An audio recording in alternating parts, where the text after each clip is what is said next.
The engineering roadmap to artificial general intelligence is largely mapped out. We have the data, we have the compute, and the trajectory is visible. But the frontier beyond AGI remains opaque. A report from researchers at Google DeepMind titled From AGI to ASI provides the first formal framework for this unknown space, stripping away the speculation to reveal a structural path towards superintelligence. To understand this continuum, we first have to anchor the starting line. DeepMind defined an AGI as a system reaching median human performance across a broad set of cognitive tasks. It is the point where synthetic systems achieve parity with the average human expert. But human intelligence is only a milestone. The theoretical endpoint of machine intelligence is universal AI, formalized by the AIXI framework. This is the absolute mathematical ceiling, an agent that maximizes reward across every computable environment.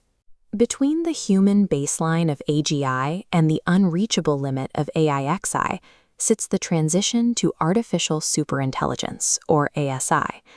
DeepMind sets a strict quantitative bar for this level of capability.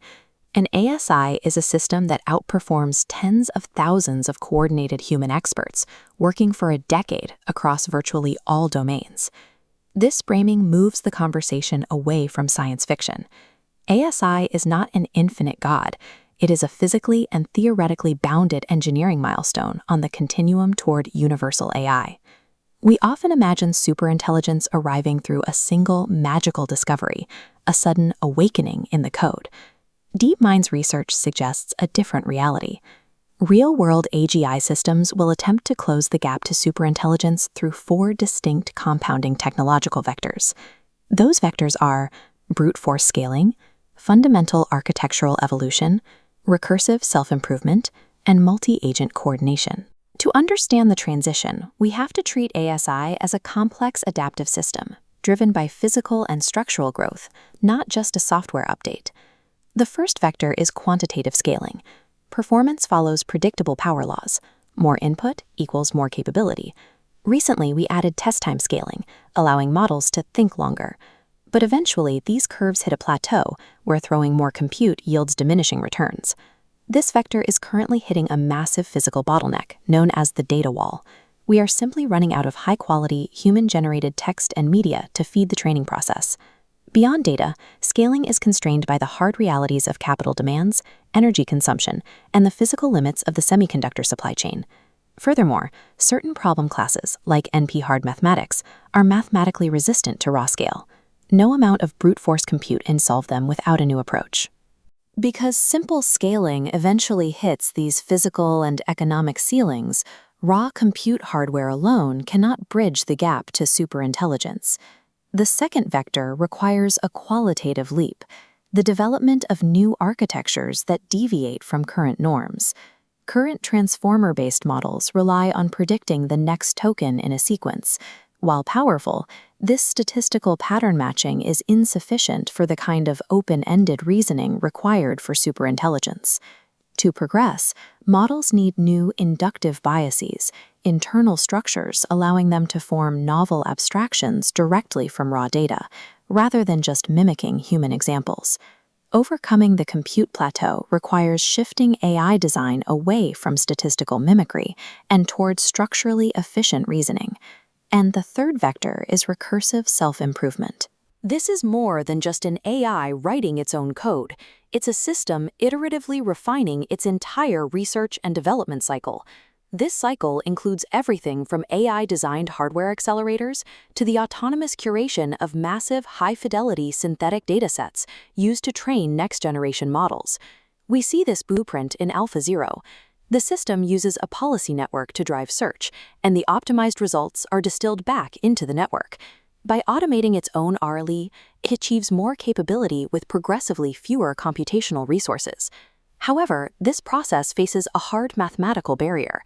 Gödel's incompleteness theorem suggests that for any system to safely modify its core logic, it must contend with inherent limits on what can be verified from within. A system cannot fully model its own logical consistency. There is also the abstraction barrier.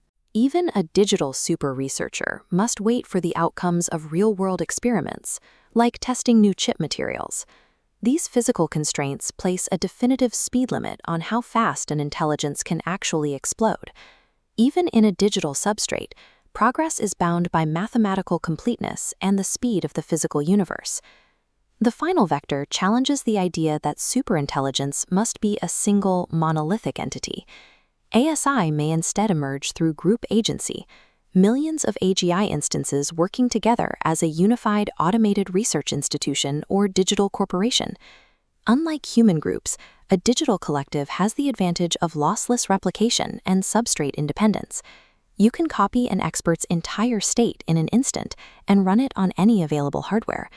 While humans are limited by the slow bandwidth of speech, AGI agents communicate via high-speed synchronization, sharing entire datasets instantly. They form virtual agent economies, coordinating millions of specialists to solve allocation problems at superhuman speeds. DeepMind's CEO Demis Hassabis frames this transition around a specific test of transformational intelligence. If an AGI collective only had the data Einstein had in the early 1900s, could it conceive of general relativity entirely on its own? Superintelligence is mathematically more likely to resemble a hyper-accelerated digital economy than a single brain, scaling through the density of its internal interactions. These four vectors, scaling, architectural evolution, recursive improvement, and group agency, are compounding forces.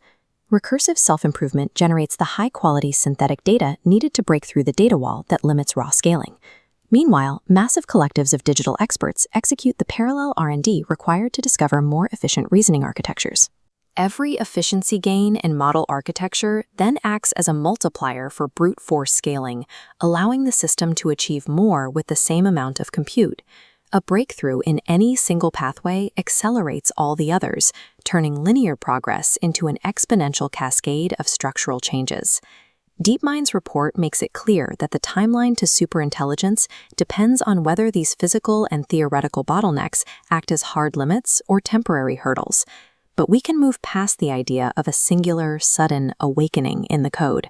The transition from AGI to ASI is an ongoing engineering challenge, the deliberate construction of a massively interdisciplinary, complex adaptive system.